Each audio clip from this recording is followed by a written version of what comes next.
Bonjour à tous et bienvenue chez les experts. Alors 1 heure durant, nous allons passer l'actualité de la semaine en revue, une semaine de Toussaint. On va parler des restes de la saga CETA, les élections américaines et la précarité dans la capitale. Pour cela, nous accueillerons 2 invités politiques et 4 experts. Il est spécialiste des scoops bruxellois sur le web et ailleurs, à la RTBF. Bonjour Karim Fadoul. Bonjour Jean-Jacques. Elle informe sur le web en passant en crible les infos de votre région. Elle est journaliste sur le site Vivre ici de la RTBF. Bonjour Aurore Pénois. Bonjour. Alors, il écrit sur un cahier à spirale des nouvelles fondamentales, comme aurait dit William Scheller, mais il vient d'écrire aussi un roman qui s'appelle Lulo, qui est édité aux éditions Jourdan. Lulo, c'est un petit fruit colombien et c'est Hugo Poliard. Bonjour Jean-Jacques. Et elle est un phare dans la nuit qui décèle les nouvelles tendances, entre autres sur Arabelle FM. Bonjour Salma Awash. Bonjour. Alors une image forte cette semaine, c'est celle de ce bidonville de Tour et Taxi, ce bidonville de Rome. Mais ces familles ne sont pas les seules à vivre dans un vrai slum en pleine capitale. Il y a aussi le cas de ces gens qui vivent dans une caravane ou dans une voiture. Ça se passe porte de Ninove, un reportage de Martin Collier et de Niels Dageler. Cela fait maintenant 10 jours qu'Ivanov vit dans cette caravane sur le chantier de la porte de Ninove. Vous pouvez nous montrer à l'intérieur? S'il vous plaît. À 38 ans, il est obligé de vivre dans cet abri de fortune, avec juste le strict minimum. Normalement, je dormais ici, et ici, ma femme avec les enfants. Ivanov est arrivé de Bulgarie avec sa famille, il y a 3 ans déjà, dans l'espoir de trouver un emploi. Comme tous les autres immigrés intra-européens, il doit travailler officiellement et bénéficier d'une adresse pour obtenir une aide du CPAS. Des conditions qu'il n'a jamais remplies. Depuis, il travaille au noir dans la construction pour un salaire de misère. Vous gagnez combien quand vous travaillez? 40, on peut de manger, un paquet de cigarettes. Et ça vous arrive, c'est suffisant? Mais le problème, c'est que je n'ai pas tous les jours de travail 8 heures. Un jour, 2-3 heures, l'autre jour, 4 heures, ça dépend de combien. Et il n'est pas le seul à dormir parmi les décombres et les ordures du chantier porte de Ninove. Cette voiture, par exemple, est habitée depuis une semaine. Ici encore, dans cette tente aménagée à la va-vite, 3 personnes dorment chaque soir. Ici, juste lui avec 2 fils. Avec 2 fils.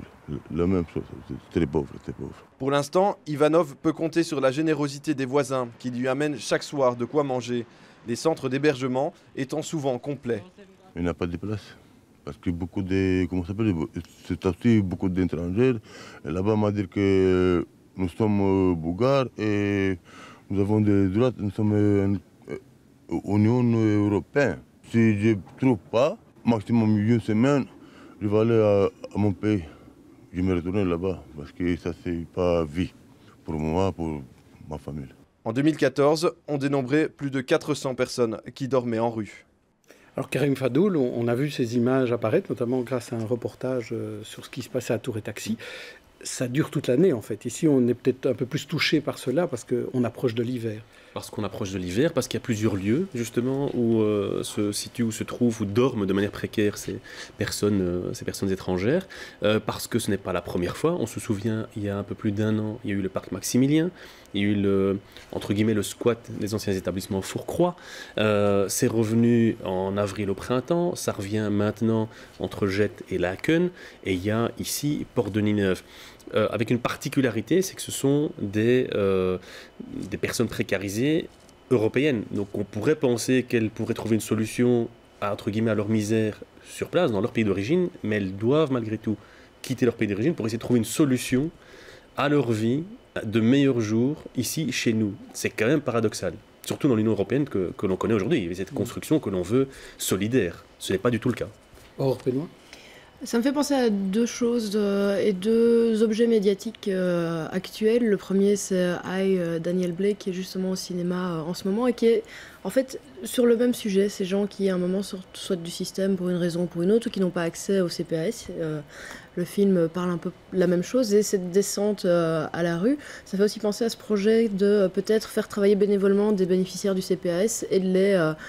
Et s'ils n'acceptent pas, de leur demander peut-être de ne plus toucher, en tout cas ils ne vont plus toucher ce CPAS. Je pense qu'on est dans une escalade, ça va être de pire en pire. Deuxième objet, c'est les nouveaux pauvres qui concerne justement Bruxelles, un webdoc qui parle de la capitale et du fait qu'on est la génération la plus pauvre en ce moment. Je trouve que c'est l'écho et ça a pas l'air de s'arranger. Hugo Polliard, vous êtes inquiet aussi ?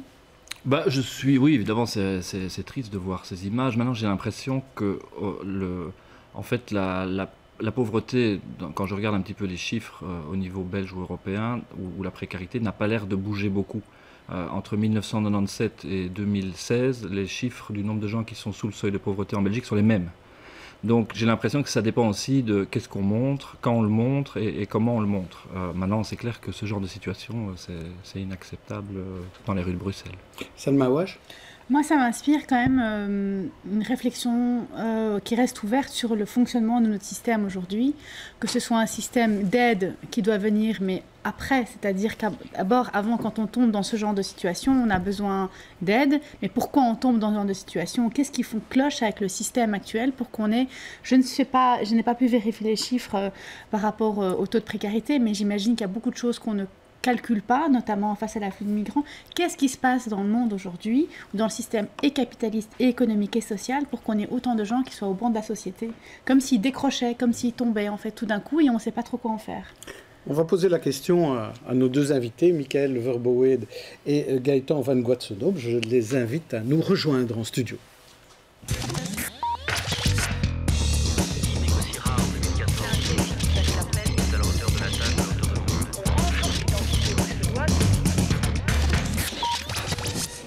Gaëtan Van Guatsenoop est député bruxellois, il est chef de groupe MR à la COCOF et premier échevin à Anderlecht. Michael Verboed est député bruxellois, PTB, et il habite Scarbeck. Bonjour. Bonjour à tous les deux, et je vais vous poser tout de suite cette question. On va commencer par vous, Gaëtan Van Guatsenoop. Comment est-ce qu'on peut loger ces sans domicile ? Est-ce que vous avez des solutions, vous, sur la commune d'Anderlecht, pour les loger ? Sur la commune d'Anderlecht, je pense que ce n'est pas véritablement un travail seulement à localiser sur un certain nombre de communes, certainement les plus fragilisées, qui font d'ores et déjà l'objet d'une pression gigantesque par rapport aux problématiques du logement. Je pense que c'est vraiment une question qu'il faut mener au niveau même de la région. On sait évidemment l'énorme difficulté aujourd'hui que la région a à produire son logement public, que ce soit du logement acquisitif ou locatif. Il faudrait en produire 6 000 par an. Or, on est loin du compte, on est face à un boom démographique. Et aujourd'hui, évidemment, il y a une tension gigantesque sur la problématique du logement. Et donc, peut se surajouter, évidemment, ce nouveau public. Encore faut-il, évidemment, pouvoir identifier qui il est, quels sont ses besoins. C'est un phénomène pour lequel on s'émeut aujourd'hui, mais que j'avais pu identifier lorsque j'étais bourgmestre il y a un certain nombre d'années dans un certain nombre de quartiers. À l'époque, ça ne faisait pas débat. Aujourd'hui, manifestement, on s'y intéresse, tant mieux.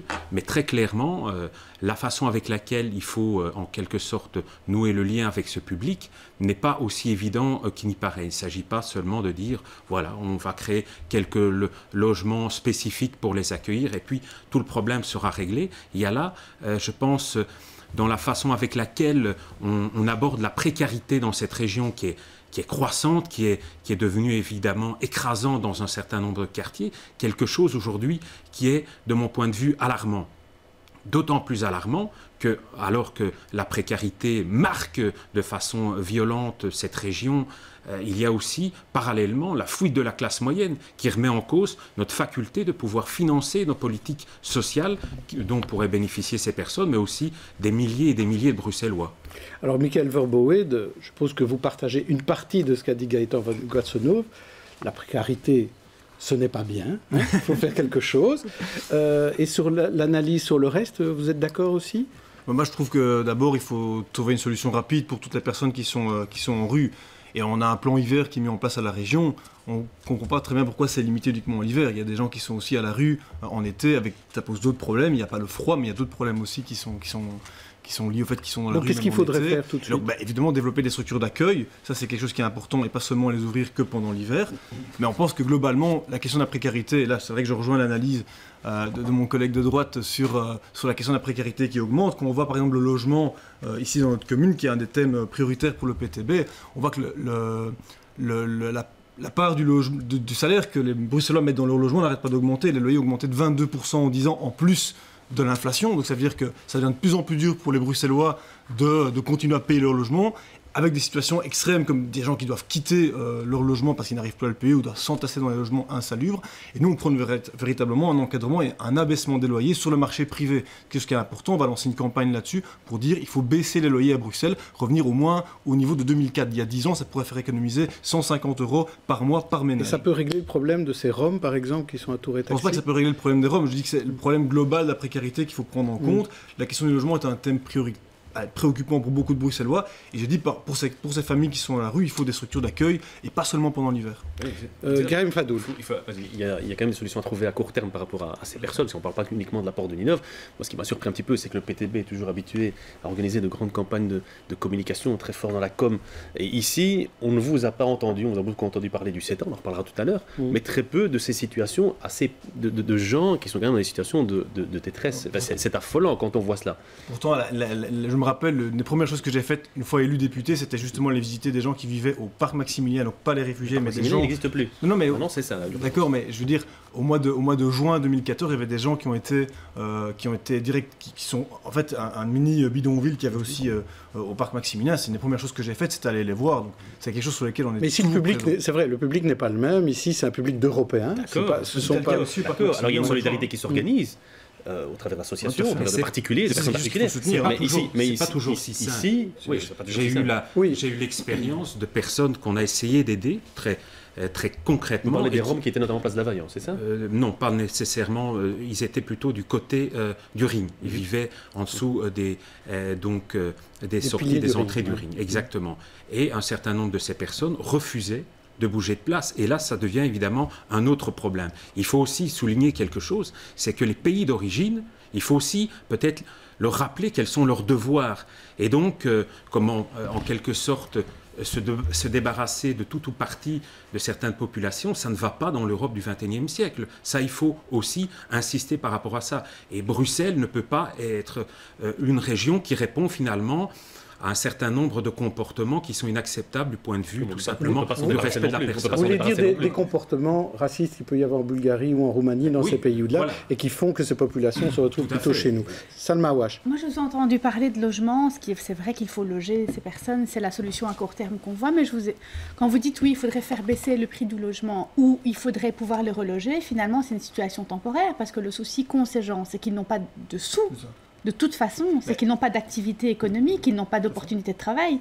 Donc, je ne sais pas pourquoi on ne parle pas de ça. Pourquoi est-ce qu'on parle juste de logement qui va peut-être régler le problème à très court terme, mais à long terme, ces gens, s'ils ne sont pas employables, s'ils ne sont pas employés, s'ils ne sont pas intégrés au système économique, voilà, il faut qu'ils soient intégrés au système économique, sinon la question, juste sur la question d'urgence, c'est le fait que ces gens sont dans la rue, il va commencer à geler dans les prochaines nuits, donc il faut trouver une solution d'urgence pour que ces gens, avec des enfants, ne passent pas la nuit dans la rue. Ça, c'est quelque chose qui est inacceptable. Après, je suis d'accord avec vous que c'est absolument pas une solution de long terme. Il faut développer à la fois des structures qui permettent de les accueillir sur le marché de l'emploi, de les intégrer, éventuellement donner des formations si c'est nécessaire, et intégrer les enfants intégrer les enfants dans l'école, parce qu'il y a aussi tout un problème qu'il y a des écoles qui refusent ce genre de public défavorisé, parce que c'est aussi pas évident à gérer, parce qu'il n'y a pas assez d'éducateurs, il n'y a pas assez d'enseignants pour gérer ça. C'est aussi quelque chose sur lequel il faut travailler. Aurore Pénois, pour clôturer là-dessus. Oui, juste... J'entends bien et je peux comprendre, mais finalement, qu'est-ce qu'on dit à ces gens? Qu'est-ce qu'on peut leur proposer là, peut-être dans la semaine? Parce que oui, les voisins aident les gens du quartier, mais j'ai envie de dire, ils s'en foutent des raisons qui font que pour le moment, ils ne trouvent pas une solution. Quelle serait vraiment dans l'urgence ultime ce que votre commune ou la vôtre pourrait proposer, ou qu'est-ce que vous pourriez aider à mettre en place, on va dire? Gaëtan Van Gotsenhoef, est-ce qu'il y a une solution? Une solution structurelle aujourd'hui, pour l'ensemble des cas, je pense pouvoir dire non, parce que chaque cas individuel est parfois différent. Certaines personnes sont disposées à être aidées, et il y a effectivement des structures, comment pourrais-je dire, d'urgence, d'accueil d'urgence, puis il y en a d'autres qui ne veulent pas bouger, qui veulent rester ensemble, qui veulent, je pourrais dire, garder leur mode de vie. Donc ce n'est pas aussi simple. Et donc... je crois qu'il faut regarder les choses en prenant un petit peu de hauteur. Et très clairement, aujourd'hui, Bruxelles ne peut pas non plus faire face à tous les cas particuliers. Elle doit évidemment essayer de faire preuve de solidarité, de faire en sorte de trouver des solutions d'urgence, mais nous ne pouvons pas laisser sur le dos de l'une ou l'autre commune l'obligation de solutionner tous les cas individuels. Ce n'est pas possible, c'est tout simplement hors de propos. encore une fois, je vais ressortir la phrase, on ne peut pas faire face à toute la misère du monde, il faut en prendre sa juste part. Et je pense que dans un certain nombre de communes, on fait déjà plus que sa part. Et donc voilà, encore une fois, je trouve tout à fait anormal qu'en gros on nous dise les problèmes qui sont issus de Roumanie et de Bulgarie, eh bien, la région bruxelloise et a fortiori un certain nombre de communes vont pouvoir régler tout elles-mêmes. Il y a évidemment du travail qui est fait, mais croire qu'on va pouvoir d'un coup de baguette magique régler ce problème, c'est faux. Je pense que là, nous tomberions dans la démagogie et il faut regarder les réalités en face. Je laisse le dernier mot à Michael Verboet et puis on passe au sujet suivant. Humanitaire aussi, une situation d'urgence, et soit on trouve ça scandaleux, alors on fait tout ce qui est dans le pouvoir, que ce soit comme responsable communal ou responsable régional, pour pouvoir trouver une solution pour ces gens. Je rappelle quand même qu'il y a 2 millions de mètres carrés de bureaux vides à Bruxelles. Je dis de la place pour loger des gens qui sont dans le besoin aujourd'hui, il y en a. C'est une question de volonté politique de pouvoir mettre ça à l'agenda. Très bien, eh bien, on va passer à notre sujet suivant, en attendant que ces personnes puissent aller loger dans des bureaux de la rue de la Loi. Le suspense des jours à venir, c'est évidemment les élections américaines. Alors Trump ou Clinton, ce sera en tout cas plus serré que prévu. La campagne était inédite par sa violence, notamment sur les réseaux sociaux. Alors les réflexions d'une spécialiste, Christine Ockrent, qui était venue le mois dernier s'exprimer à ce propos, c'était dans M. Il est évident que cette espèce de bouillonnement de frustration, ce rejet du système, ça fait évidemment penser au courant populiste que l'on voit à l'œuvre en Europe, qu'on a vu à l'œuvre au moment du Brexit, par exemple, avec beaucoup d'arguments semblables sur l'immigration, sur la peur de l'étranger, etc. Et avec ce rôle des médias qui est aussi qu'on a vu aussi à l'œuvre. Oui, mais surtout maintenant avec les réseaux sociaux. Facebook est devenu le premier média aux États-Unis. Donc les gens s'informent en fonction de ce que leur recommandent leurs copains. Donc c'est une information en silo. Il y a très très peu de débats transverses. Et on en arrive surtout à un moment où les faits n'ont plus aucune importance. Donald Trump peut dire n'importe quoi, ses militants sont ravis. Et à ce moment-là, on est dans une nouvelle ère de la politique, avec un niveau de violence qui, j'espère, ne va jamais nous atteindre ici. Alors, Salma Awash, ces élections américaines, on a vraiment l'impression qu'il y a 2 Amériques qui s'affrontent pour l'instant. Il y a 2 Amériques qui s'affrontent, mais surtout, il y a 2 façons de communiquer, fondamentalement, qui s'affrontent, parce que ce n'est plus du tout de la même manière que ça se passe. On a toujours eu des coups médiatiques, des débats, des punchlines qui sortent et qui font le tour.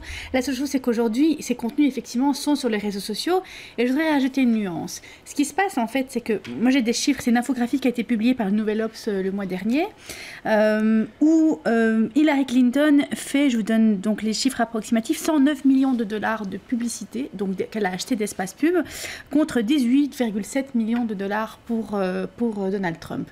Donc ça veut dire qu'avec des moyens considérables, elle n'arrive pourtant pas à faire autant le buzz que lui. Pourquoi ? C'est une façon de communiquer. Ce sont des gens qui utilisent la communication, les plateformes digitales, comme si c'était un média classique, alors que c'est un autre média, c'est une façon de communiquer beaucoup plus vrai, beaucoup plus dans des phrases courtes. Et effectivement, le populisme fonctionne assez bien, les punchlines fonctionnent assez bien, et Donald Trump maîtrise, et son équipe maîtrise ça. Quand on sait par exemple que Hillary Clinton, son équipe met 5 heures à taper un tweet, qui pourtant sera retweeté peut-être en moyenne 10 fois moins que ceux de Donald Trump, on s'interroge sur la façon de communiquer. Donc on a l'impression qu'il y en a qui ont intégré des codes, mais ça ne veut pas dire pour autant qu'il a plus d'intention de vote. Parce qu'on voit bien que finalement, sa popularité n'est pas proportionnelle aux intentions de vote. Mais en tout cas, il occupe le terrain de manière plus adéquate avec les réseaux, les nouvelles potentialités des réseaux. Sa campagne correspond mieux aux réseaux sociaux, voilà. Ou les réseaux sociaux correspondent davantage à son idéologie. Parce qu'elle a une façon de parler aussi très corporate et très conventionnelle. Et donc du coup, ça passe pas. Elle dit rien de spécial alors que lui, il utilise des mots crus et les gens ont envie de savoir ça en fait. Aurore Pénois ? Mais oui et non. Et en fait, peut-être que justement, c'est le problème, c'est qu'au final, ce n'est que des petites phrases, ce n'est que des mots-clés. Ouais. Et aussi violente et aussi infâme soit cette campagne électorale, je dirais que Clinton reste relativement un peu en dehors de ça. Et évidemment, que ce soit les médias, que ce soit les réseaux sociaux, en branchent moins, puisque finalement, il y a moins de raisons de faire le buzz sur son discours ou que sais-je. Alors, Michael Verboet, commencez par vous, tiens, parce qu'on a souvent critiqué le PTB en disant que c'est un parti populiste d'extrême gauche. Et qu'est-ce que vous dites face à un populiste d'extrême droite comme Trump ? Que ce type est un poison, est un danger pour la démocratie. Donc c'est clair qu'il faut tout faire pour l'arrêter. Ceci dit, je suis pas. Mais c'est un exemple pour vous. Je suis pas pour autant. Absolument pas. Absolument pas. Non, mais on est aux antipodes. Je veux dire, Trump, lui, propose de mettre des murs pour encadrer les États-Unis, pour éviter qu'il y ait des gens qui viennent d'ailleurs. Nous, on n'a jamais proposé ça. Donc, je veux dire, on est aux antipodes de politique. C'est la forme. C'est la forme. Je trouve surtout qu'il y a. En fait, je suis pas tout à fait d'accord qu'il y a 2 Amériques qui s'affrontent. Je pense qu'il y en a 3. Je pense qu'il y en a 3. Je pense qu'il y a d'abord le candidat de l'establishment très très clair, qui est clairement affiché, qui est soutenu par Wall Street, c'est Hillary Clinton. Il y a le candidat qui, en fait, assez paradoxalement, aide Wall Street et incarne en fait le 1% des plus riches, mais arrive à capter la colère des gens. Et ça, c'est Donald Trump, mais qui le met dans un sens raciste. Et après, moi, la grande révélation pour moi des élections américaines, c'est Bernie Sanders.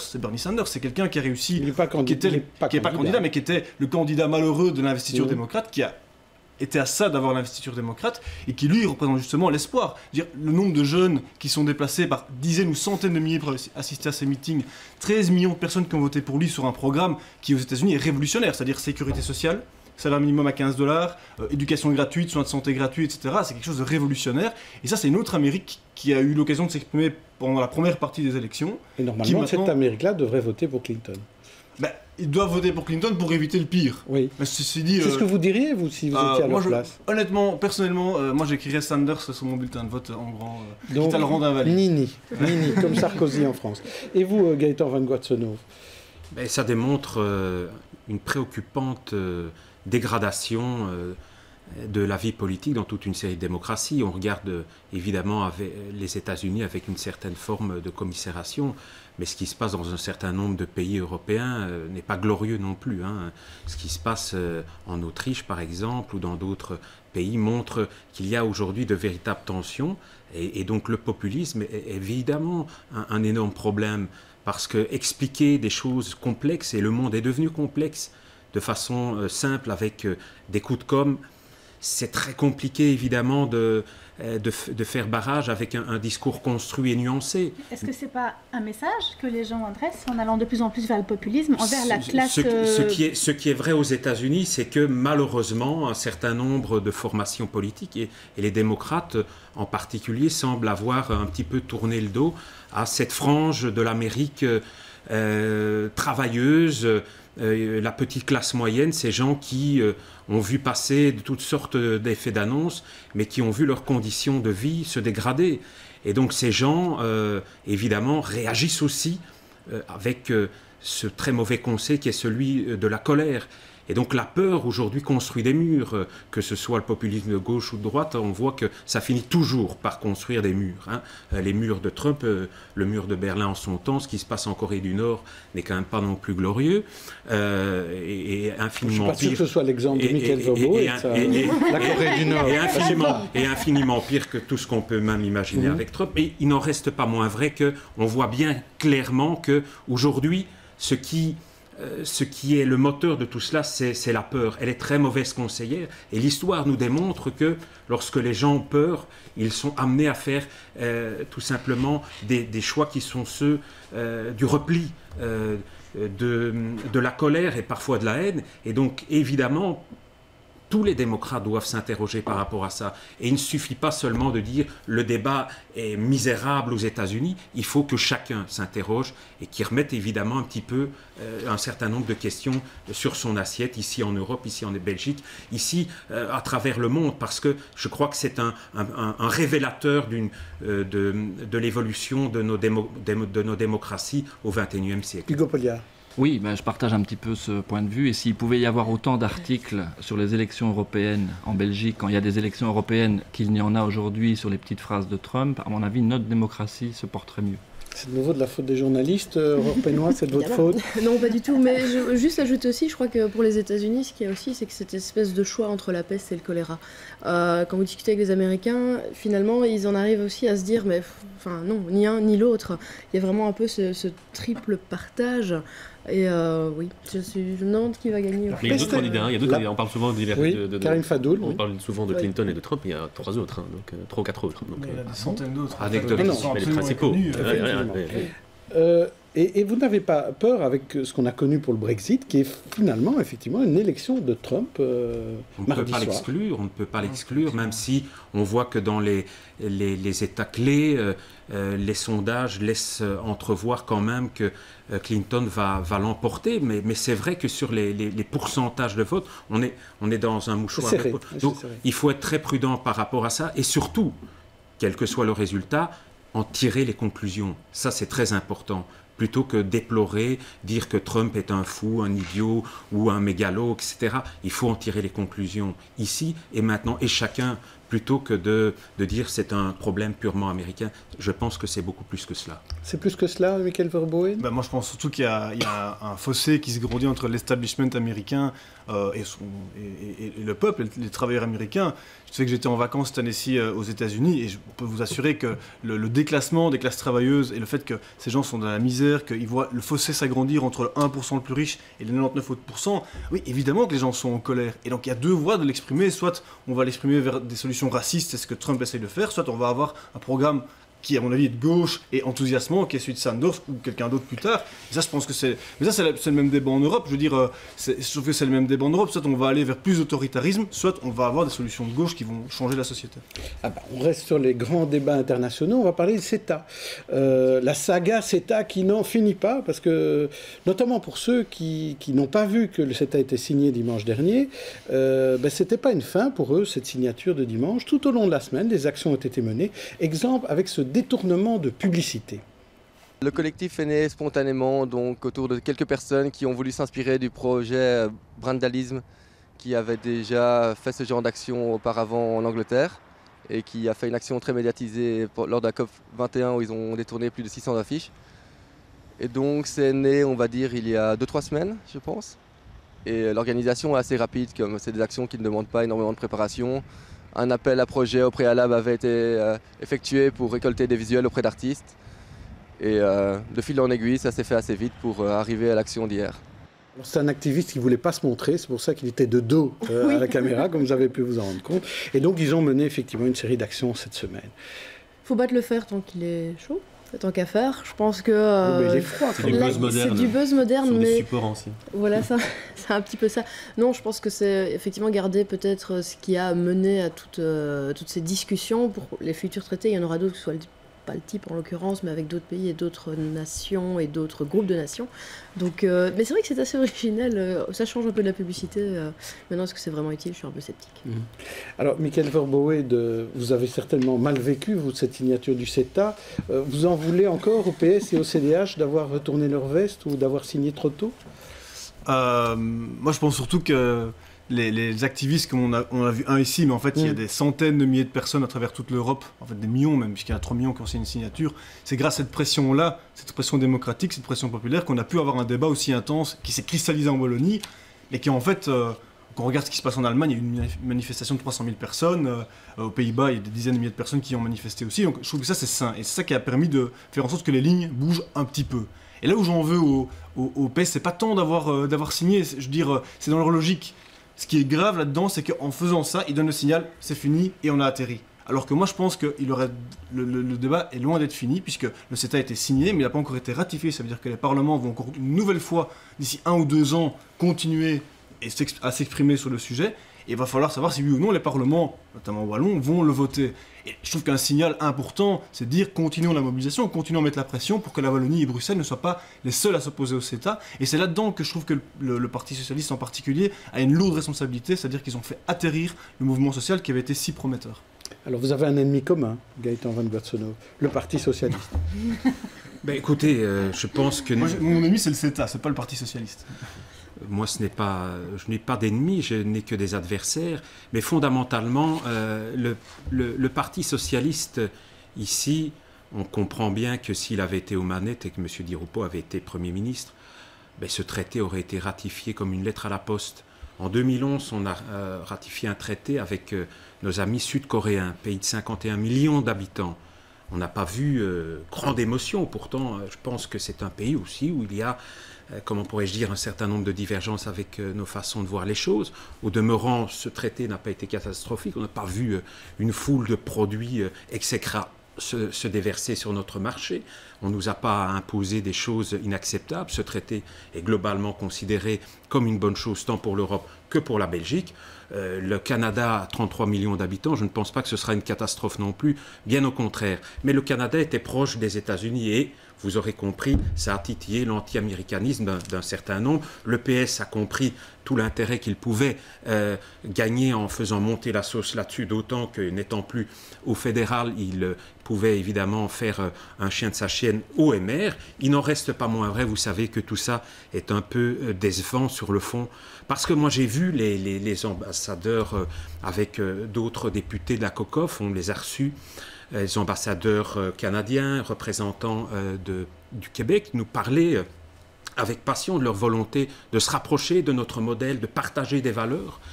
Étonnamment, les députés qui partageaient ces discussions ont, semble-t-il, compris qu'il y avait là aussi des enjeux. On ne fait que parler du Canada, on ne fait que des missions au Canada, on ne se réfère qu'au Québec, etc. Il n'y a pas une semaine où il n'y a pas une délégation qui va admirer ce modèle. Et subitement, le Canada est un pays d'empoisonneurs et d'escrocs qui voulaient introduire un cheval de Troie, etc. Vous l'avez mal vécu, ça se sent. Oui, tout ça n'est pas sérieux parce que j'ai vu monter une sorte de démagogie. Aujourd'hui, on ne parle plus des poulets. C'est 2 ans qu'il y a des interpellations au Parlement wallon. Des poulets, du bœuf aux hormones ou des poulets qu'on mettait dans toutes sortes de saumures, etc. On a fait croire aux gens qu'ils allaient devoir manger des OGM et des tas de choses comme ça, ce qui était fondamentalement faux. Et donc on a une fois de plus ici travaillé sur la peur. Et croyez-moi, finalement, qu'est-ce qui nous séparait dans ces discussions avec les représentants canadiens? Je vais vous dire, c'était tout simplement que sur la table de la présidente de la COCOF, on avait disposé toute une ribambelle de bouteilles de Coca-Cola. Voilà, ça c'était le symbole. On voulait se battre contre l'envahisseur américain, mais on étalait des bouteilles de Coca-Cola. En fin de compte, vous faites de la caricature dans l'autre sens. Mais vous voyez, mais si on ne veut pas adopter un certain nombre de modes de vie qu'on trouve mauvais, qu'on trouve trop américains. Il suffit effectivement de s'accrocher à ce que nous sommes, plutôt que d'avaler la sous-culture. Il n'est pas sectaire, il a même été aux États-Unis. Oui, mais enfin bon, moi aussi je suis allé aux États-Unis. Et je n'ai pas avalé toujours que la sous-culture américaine. Il y a aussi de bonnes choses qui se font aux États-Unis. Et de la bière bruxelloise. Mais fondamentalement, à part nous gaver de produits de 3e catégorie et à baragouiner une sorte d'anglais globish, etc., en transformant toutes nos institutions bruxelloises avec des noms anglais. Et après, effectivement, nous avons une sorte d'horreur d'avoir une sorte, comment pourrais-je dire, de libre-échange avec un pays aussi proche du point de vue de nos valeurs que le Canada, qui est sur le niveau du bien-être humain à la 9e place mondiale alors que nous sommes à la 21e. Et donc nous devions donner des leçons à la terre entière. Une question très terre à terre. Ça, c'est un message politique qu'on a vu fleurir sur les abribus. Il y en a eu aussi sur les ponts des tunnels. Est-ce qu'il est normal que 2 semaines après, ces messages à caractère politique ne soient toujours pas effacés? Je ne parle pas du fond, je parle de la forme. Est-ce qu'il est normal que des messages politiques puissent être affichés et maintenus et pas effacés après 2 semaines? C'est une bonne question. Je pense qu'elle s'adresse à l'un et à l'autre. Je pense que non, mais bon, voilà. Encore une fois, moi, je respecte le débat. Mais le problème ici, c'est qu'il y a d'abord eu une volonté de désinformation, et encore une fois, qui a débouché sur la volonté de faire peur aux gens. Mais sur la question de Karim Fadoul, est-ce que la région doit nettoyer? Écoutez, peut-être que jusqu'à un certain point, ça les arrangeait de maintenir cette forme. Mais aujourd'hui, est-ce que vous interpelleriez au Parlement bruxellois pour demander le nettoyage? Je pense que c'est parce qu'on n'a même pas nettoyé le zizi de Saint-Gilles. Hein, donc, vous savez, on nettoie peut-être pas beaucoup. On nettoie si peu de choses à Bruxelles que peut-être que là est la réponse. Oui. Mais bon, voilà, c'est un autre problème. Michael Verboe. Je n'interpellerai pas pour demander qu'on les enlève. Non, ça, je comprends. Donc, je suis d'accord. Donc demain, n'importe quel message à caractère politique pourrait être Stop PTB, par exemple. Le débat est différent. Si on avait cassé les abris de bus, là, j'aurais dit évidemment, ça c'est inacceptable. Je trouve ça. De toute façon, les affiches dans les abris de bus publicitaires, ils sont changés une fois par semaine. Donc, je veux dire, ça va se faire naturellement. Oui, mais ça, les publicités détournées, détournées, ont été changées très très vite. Voilà. C'est Kirchner qui est gestionnaire privé. Mais ici, Karim Fadoul, sur des ponts gérés par un service public, à savoir Bruxelles Mobilité. Je crois qu'il n'y a clairement pas de majorité pour le nettoyer. Je crois que c'est ça l'histoire. Ok, je crois qu'on en a fini, pas sur les traités, parce qu'on reparlera du futur TTIP, certainement. Et puis on reparlera des ratifications, comme le signalait Michael Verboen. Passons à un sujet plus festif, les fêtes qui approchent, et ce sont les mois les plus forts pour le commerce. C'est le moment pour le gouvernement de réfléchir tout d'un coup à l'intérêt des présoldes. Est-ce qu'il faut les interdire, il faut arrêter ces présoldes, ou est-ce qu'il faut les garder? Reportage d'Anthony Keppen et de Camille Dekeker. Les présoldes ou périodes d'attente seront-ils supprimés? C'est en tout cas ce que voudrait le ministre de l'économie Chris Peters. Une suppression qui inquiète les petits commerçants. Pour eux, si cette mesure est appliquée, ce seront les premiers visés. À la période de présolde, c'est pour un peu attirer aussi la clientèle à rentrer dans notre boutique, pour un peu préparer les soldes. S'ils viennent avant, bon, ils regardent, ils achètent quand même. C'est un bon chiffre d'affaires pour nous. Ça permet aux petits commerçants justement d'être compétitifs par rapport aux plus grandes enseignes qui peuvent offrir des pourcentages peut-être plus intéressants. Et ce serait dommage parce que ça aurait un impact direct sur la possibilité d'offrir de nouvelles marchandises, d'acheter pour la nouvelle stock pour l'année prochaine. Le syndicat neutre pour indépendants assure que cette période d'attente sert à éviter la concurrence déloyale, mais aussi à protéger les consommateurs. Grâce à la période d'attente, les consommateurs peuvent comparer les prix avant et pendant les soldes. Ils savent très bien s'ils ont des ristournes réelles pendant les soldes. Si la période d'attente va ne plus exister, il est très clair, les premières victimes sont les consommateurs et les deuxièmes sont les petits commerçants. Cette suppression de la période de présolde n'est pour l'instant qu'un projet. De nombreuses rencontres auront encore lieu entre le ministre Peters et le syndicat. Alors Hugo Polliard, le commerce, ça reste toujours un sujet qui intéresse tout le monde. Hein. Oui, je ne savais pas que j'allais devenir expert shopping aussi vite. C'est fait. C'est peut-être le pull, ouais. Mais en fait, au niveau de la mesure, de la décision, on le dit, je ne sais pas si on le dit dans le reportage, mais en fait, c'est une exception en Belgique. Les 27 autres pays de l'Union européenne n'ont pas de législation comparable et c'est un cas unique. Donc je pense que la volonté du gouvernement, c'est d'abord s'adapter au niveau européen. Après, sur le commerce à Bruxelles et sur les commerçants, moi j'ai l'impression, au-delà du détail de cette période de présolde, qu'il y a toujours une excuse pour dire il y a un problème, ça ne va pas, on va pas, nos chiffres sont en baisse, c'est parfois les attentats, c'est parfois... il y a toujours une excuse. Et quand je vois les difficultés réelles du shopping et du commerce à Bruxelles, moi je constate qu'elles ne sont pas du tout celles qu'on donne généralement. Le problème, c'est que les magasins ne sont jamais ouverts. Dès qu'on sort du bureau, on a du mal à s'acheter parfois un vêtement parce que la personne veut fermer. C'est fermé. Alors l'ouverture des magasins le dimanche a été un échec parce qu'on n'a pas voulu le faire à fond. On l'a fait un dimanche sur 4, donc l'information n'était pas claire.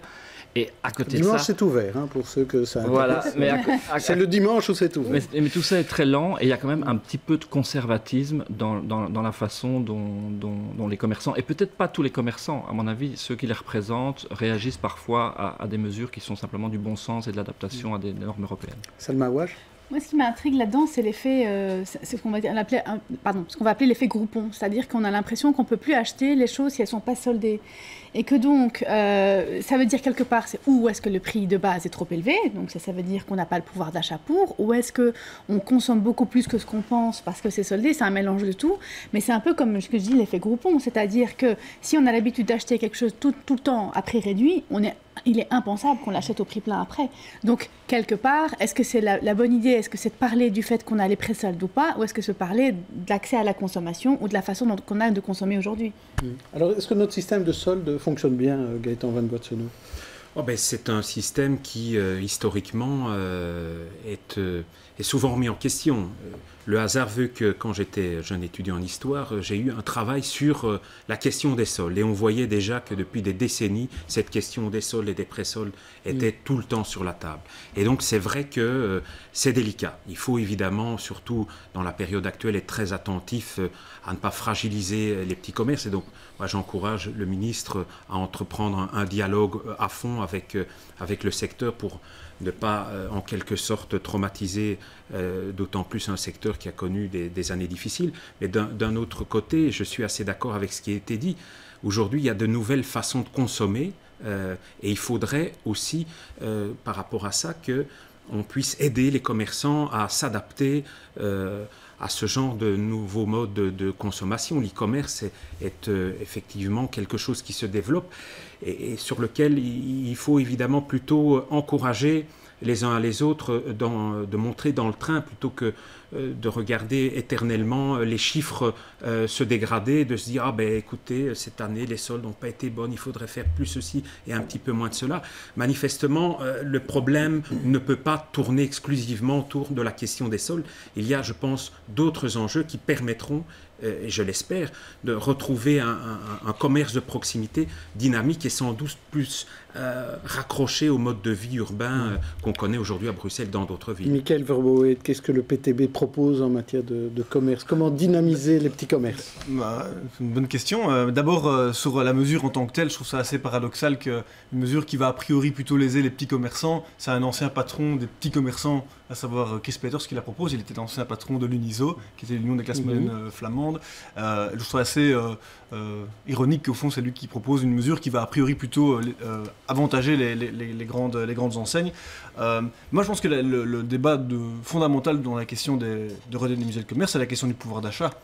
C'est-à-dire, moi j'ai mon libraire, qui s'appelle Gilles, qui lui me dit que le solde index, pour lui, c'est très difficile, parce qu'en fait, les gens ont moins de pouvoir d'achat. On voit que le pouvoir d'achat, maintenant, est au même niveau qu'en 2009. C'est le dernier baromètre socio-économique de la FGTB qui l'a montré, que le pouvoir d'achat global des gens diminue. Et donc, effectivement, que ça a un effet sur le commerce. C'est logique que ça ait un effet sur le commerce. Les gens ont moins de pouvoir d'achat pour pouvoir acheter. Alors, ils doivent évidemment profiter de l'effet groupon dont vous parlez, parce qu'en fait, les gens sont bloqués dans leur salaire, dans leur pouvoir d'achat.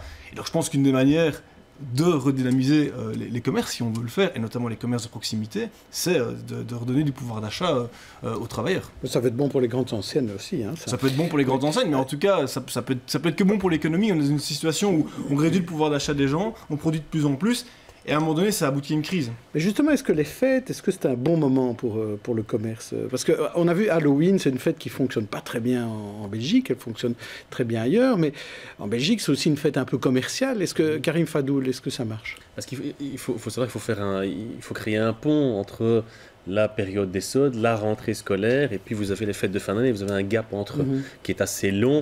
Donc Halloween, ça tombe bien. Si vous pouvez insérer une petite fête avec plein de merchandising et une thématique Halloween, c'est tout bénef. Comme les grandes enseignes, la grande distribution a bien compris que quand le Ramadan arrive pour les musulmans, eh bien on va faire la semaine des saveurs orientales. On va pas appeler ça Ramadan parce que c'est un peu touchy, ça fait mauvais genre. On va appeler ça les saveurs orientales. Et on va faire même un dépliant spécial pour ça. C'est un peu hypocrite, mais bien évidemment, à partir du moment où vous pouvez utiliser et surfer, mais c'est du commerce, c'est tout à fait logique. S'il y a moyen de se faire du pognon avec ces différents rendez-vous, qu'ils soient religieux ou festifs, mais forcément vous plongez dedans. Aurore Pénoir, dans la foulée, je pense qu'on va tout doucement arriver au Black Friday qui suit d'ailleurs justement... Alors le Black Friday, pour bien expliquer ce que c'est une fête américaine, enfin c'est une journée qui vient après Thanksgiving aux États-Unis, et où tout est soldé à moins 70%, et c'est juste avant Noël. Voilà, exactement. Pour les cadeaux de Noël, c'est parfait. C'est juste parfait. Maintenant, je pense que c'est vrai, ça reste un faux débat parce que qu'est-ce qui se passe aussi? Les gens vont de plus en plus en ligne pour acheter, où il y a là-bas souvent des promotions, des showrooms privés, des choses comme ça qui font que... Il y a des soldes toute l'année. Il y a des soldes toute l'année, même si ça n'a pas le nom de solde. Alors déjà, ils sont lésés parce que les gens vont plus en ligne, et si en plus ils se mettent des barrages, je crois qu'effectivement ça ne va pas s'arranger. Alors vous savez, on parlait d'Halloween, il y avait Halloween le 31 octobre à 15h, il fallait aller nager à Océade, je proposais de voir les images d'ailleurs, on pouvait nager parce que là ils avaient mis carrément du rouge dans la piscine. pour fêter Halloween. Donc il n'y a plus de place pour nager. Non, c'est vrai. Et c'était faire des longueurs dans ces conditions. Et c'est l'effet Halloween. Et deuxième effet Halloween pour Océade, à mon avis, et donc un effet de mort, finalement. Et ça nous permet de passer à notre sujet suivant, c'est ce Bruxelles qui change, ce Bruxelles qui bouge, avec d'un côté Docs qui arrive, de l'autre côté Néo qui se profile, et Océade qui va sans doute fermer ses portes à la fin de l'année. Un reportage de David Courrier et Yannick Van Gansbeek. La nouvelle est donc tombée aujourd'hui. Océade fermera bien ses portes définitivement le 8 janvier prochain. Les 67 travailleurs ont été avertis ce matin par la direction qui a aussitôt mis en route la procédure de concertation appelée loi Renault. Aucun employé n'a souhaité réagir et la direction se dit déçue. Je suis déçu aussi pour le personnel, j'espérais leur proposer plus. Je suis déçu aussi qu'entrepreneur. En 98, quand j'ai repris Océade à mon nom, Océade était en grande difficulté. J'ai fait des paris d'investissement encore au début de cette année. Et voilà, je me dis, être entrepreneur à Bruxelles, c'est vraiment pas un cadeau. Mais que s'est-il passé? Océade devait de toute façon fermer en 2017 pour laisser place au projet commercial Néo. Brussels Expo, qui gère tout le site, a alors proposé un prolongement du contrat jusqu'en janvier 2019, une date butoir qui devait couvrir entre-temps l'enlèvement des installations et l'analyse du sol. Une situation intenable pour la direction. Ça veut dire qu'on va en novembre 2017 arrêter. Donc ça veut dire que quelques mois. Parce qu'en 2017, fin 2017, il faut vider l'Océade, il faut le démolir, ensuite faire les analyses de sol, ensuite attendre les résultats, faire éventuellement des pollutions. Ça met 300 et des jours. Donc ce n'est pas gérable. D'où l'option prise de fermer en janvier. D'autant plus, disent-ils, que l'accès au site va devenir compliqué. Pour Bruxelles Expo, c'est une fausse excuse. Les problèmes d'accès au site sont vraiment anecdotiques. Je pense qu'on peut trouver tout à fait des arrangements à l'amiable dans le cadre notamment des travaux de la STIP qui sont prévus à cet endroit pour que le site reste accessible tant pour les visiteurs que les fournisseurs par exemple. Pour l'instant, aucune action n'est envisagée par les travailleurs. Cette semaine, le site fonctionne d'ailleurs à plein rendement dans une déco Halloween dont il se serait bien passé. Alors Karim Fadoul, c'est une mauvaise blague? Ça va vraiment fermer l'Océade? C'est ce qui est prévu. Il faudra voir aussi quel va être le sort de Mini-Europe, qui est géré également par monsieur Méus. Mais j'ai une question quand même pour nos deux invités. Oui. Parce qu'on a d'un côté un entrepreneur qui pleure en disant on peut plus investir, on ne peut plus entreprendre à Bruxelles. Et puis à côté, vous avez quand même du personnel qui va perdre son emploi. Je veux dire, ça vous concerne tous les deux, idéologiquement parlant. Qu'avez-vous envie de répondre et à M. Méus et aux employés, aux travailleurs d'Océade? Michael Verboen. Non, moi je trouve que c'est vraiment une catastrophe pour beaucoup de... D'abord pour les travailleurs qui vont perdre leur emploi, qui travaillent des fois depuis 30 ans. J'ai eu une interview de quelqu'un qui travaillait depuis 28 ans, qui a fait toute sa carrière là. C'est vraiment une catastrophe. Chaque fermeture est vraiment une catastrophe. Après aussi pour les dizaines de milliers de Bruxellois et de Belges qui y vont chaque année. Je veux dire, c'est le seul parc aquatique de cette envergure-là dans la région qui draine des gens de partout. Et pour beaucoup de gens qui n'ont pas l'occasion d'aller à la mer, c'était un endroit privilégié. Moi, j'ai été beaucoup de fois, j'ai beaucoup d'amis d'enfance qui ont été aussi. Vous avez dit j'ai beaucoup d'enfants. Non, pas beaucoup d'enfants. Non, mais sérieusement, dans les quartiers populaires, c'est quelque chose qui est très, très populaire, c'est le cas de le dire, pour les gens qui ne savent pas aller loin. Et donc, c'est vraiment une catastrophe pour ces gens. Où est-ce qu'ils vont aller? Ils vont devoir aller à Walibi, du coup, ça veut dire le train, ça veut dire... et plus un tarif qui est beaucoup plus élevé. Donc moi je trouve que c'est vraiment une catastrophe pour un lieu de loisirs à Bruxelles qui disparaît. Et par rapport à Thierry Méus qui dit il n'y a pas moyen d'investir à Bruxelles? Là je pense qu'il y a... Je ne suis pas tout à fait d'accord avec lui. Je pense surtout qu'ici il y a un jeu politique ou communautaire avec Néo, avec Uplace, avec des grands centres commerciaux qui sont en train de se lancer, qui la concurrence, en fait, concurrence entre, il y a aussi un jeu communautaire puisque Uplace qui est juste du côté de la Mechelen, donc juste du côté néerlandophone, et Néo qui est juste du côté bruxellois, il y a une concurrence et donc voilà, on essaie d'avoir le plus grand centre commercial qui va attirer un maximum de gens sans tenir compte du fait que le pouvoir d'achat des gens diminue, les problèmes de mobilité que ça va engendrer, donc je trouve qu'il y a vraiment un gros problème. Réponse de Gaëtan Van Guatsonov.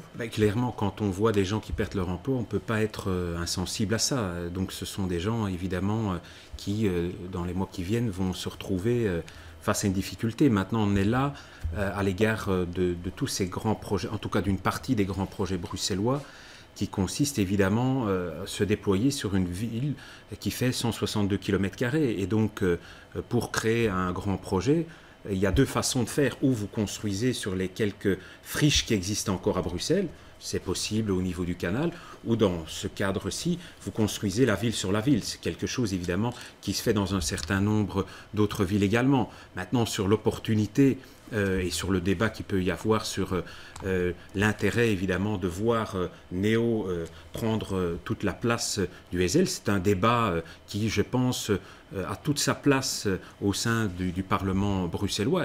Et à titre personnel, je l'ai déjà dit, je regrette que ces grands débats sur le modèle de ville que nous voulons plutôt que celui que nous subissons, eh bien, n'est pas suffisamment porté.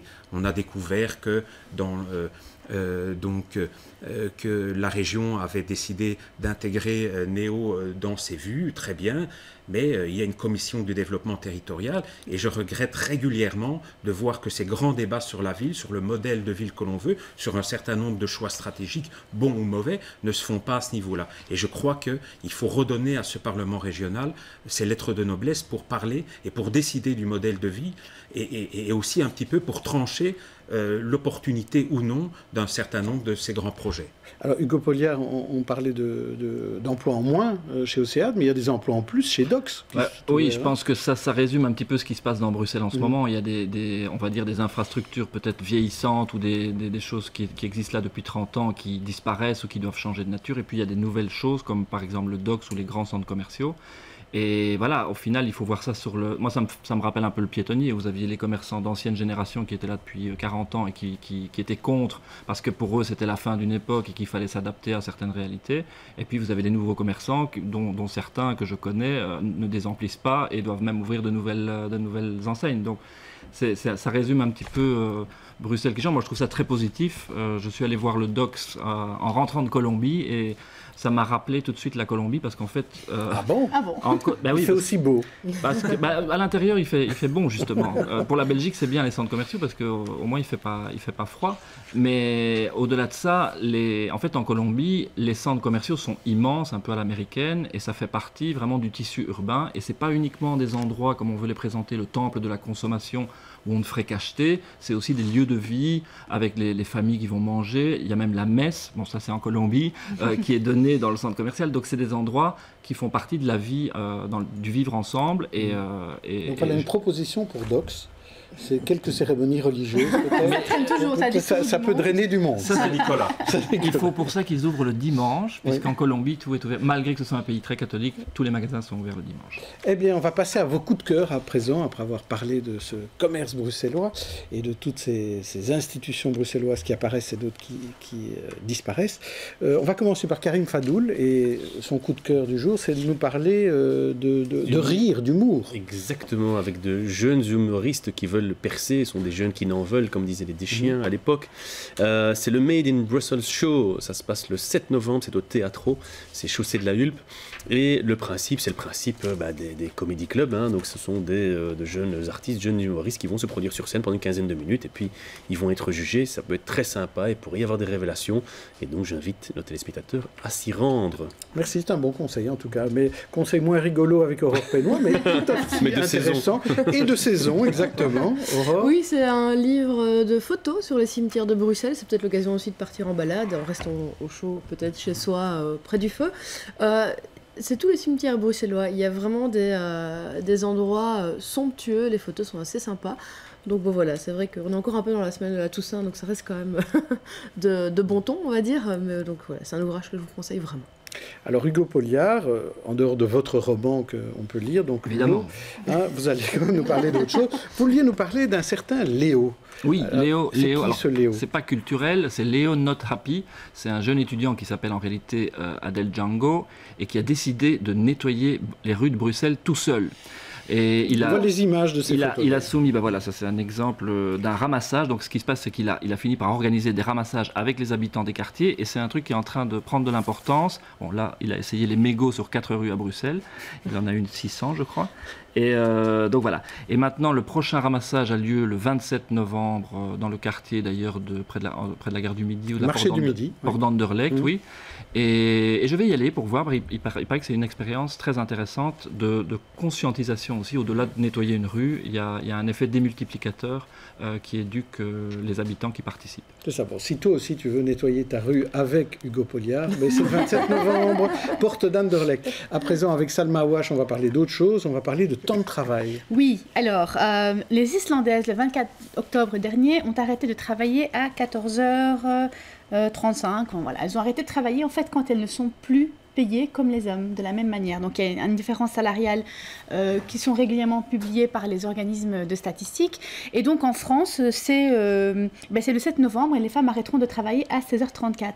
Je trouve l'initiative assez intéressante au niveau communication parce qu'en fait, ça pose clairement l'acte qu'il y a des différences salariales entre hommes et femmes qu'on n'explique pas toujours forcément par le congé maternité, n'est-ce pas, et le fait qu'on veut partir à 5 heures pour la crèche, etc. Il y a des raisons qui sont plus structurelles.